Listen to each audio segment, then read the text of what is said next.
rakyat. Perang terhadap korupsi dan politisasi aparat penegak hukum. Hari ini semua diinjak, hari ini semua diintimidasi, hari ini aparat penegak hukum semena-mena melakukan politisasi hukum.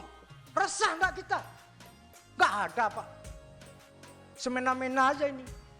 Mau tangkap si A, tangkap si B, tangkap si C.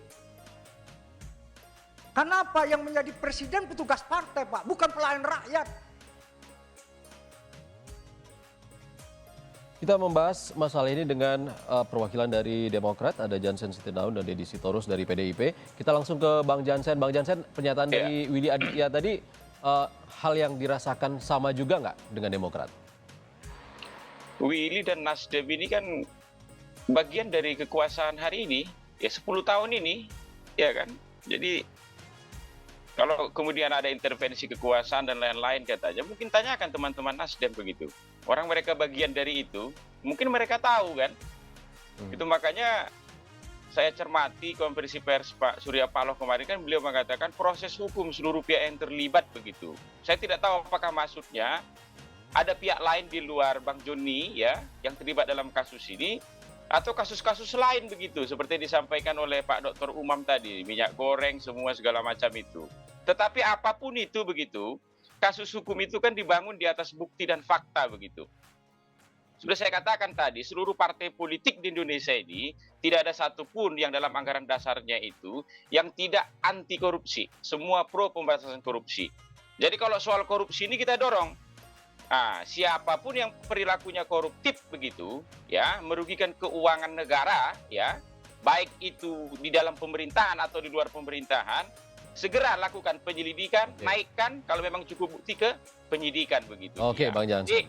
Itu yang penting kalau soal ini. Saya kira kalau soal ini sikap kita sama semuanya. Yap. Itu tidak ada yang berbeda. Oke. Tapi kalau PDIP bagaimana, Bang Deddy? Tadi pernyataan Willy mengatakan Presiden Jokowi bukan pelayan rakyat dan politisasi hukum itu banyak terjadi saat ini.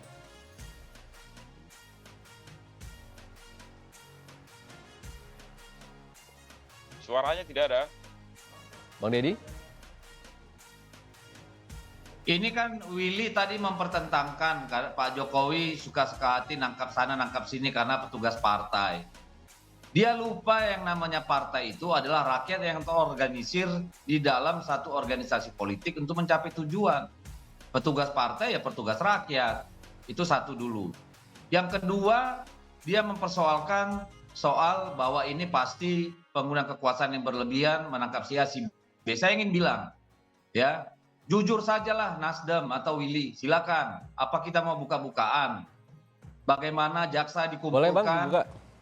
Bagaimana jaksa dikumpulkan di Ancol untuk memenangkan siapa gitu. Bagaimana bupati yang baru menang dari partai X diancam dengan kasus pada waktu dia masih bupati, misalnya di Papua Barat sana. Apa kita mau buka-bukaan kayak begitu? Cobalah lebih dewasa ya, melihat ini sebagai persoalan hukum. Lihat saja dalam kasus PD Perjuangan ketika menghadapi musibah dalam soal bansos misalnya. Apakah kami teriak-teriak itu intervensi kekuasaan? PD Perjuangan partai penguasa loh. Terjadi tuh, kami nggak ribut teriak kayak dia. Silakan dong. Jadi jangan seperti anak kecil, jangan seperti orang yang tidak punya nalar lalu tuduh sana sini. Bang Deddy, artinya Padahal PDIP sepanjang meminta 5 tahun. Nasdem untuk gentle menerima Iya masalah dong. ini. Iya dong, 5 tahun mereka memegang kejaksaan. Apa saja yang sudah dilakukan Jaksa Agung ketika Nasdem memegang Kejaksaan Agung? Kalau dia berpikir bahwa PD Perjuangan bertingkah laku seperti Nasdem ketika memegang Jaksa Agung, salah kaprah, mohon maaf.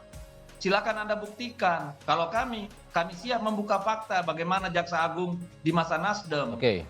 Ya, lengkap dengan data-datanya, tapi bukan itu. Yang kita harus lakukan, seperti kata Jansen tadi, silakan pembuktian secara hukum. Baik. Mari kita lihat benar enggak. Baik. Fakta datanya menunjang tidak. Jangan langsung main tuduh. Karena tadi seperti saya sampaikan, proses ini sudah lama. Ya. Jauh sebelum Nasdem mendeklarasikan Anies sebagai capres. Baik. Urutannya kan tadi saya sudah bilang. November 2022 sudah cekal. Ya. Oke Bang Deddy. 22 orang. Poinnya Jadi dapat kan prosesnya dan kita kan sudah- pastinya tentu akan menunggu bagaimana proses hukum Iya di dong. Kejaksaan Agung. Baik, kita akan tanyakan ke Mas Hoirul. Mas Hoirul, bagaimana dari diskusi tadi terkait dengan politisasi hukum ini ke depannya seperti apa? Ya, terkait dengan positioning argumen dari Bang Deddy, kemudian Bang Jansen, saya pikir itu cukup logik dan juga clear bagaimana kemudian meletakkan kasus ini dalam perspektif hukum secara proporsional, secara adil. Tetapi pada saat yang sama, memang ada concern dari sejumlah pihak, bukan hanya dari teman-teman civil society dan juga akademisi di Indonesia, tetapi juga dari berbagai negara, termasuk dari Australia, dari US, Singapura, dan lain sebagainya. Salah satu yang kemudian menjadi rujukan sejumlah pihak terkait dengan konteks politik penegakan hukum di Indonesia. Salah satunya ditulis oleh Thomas Power.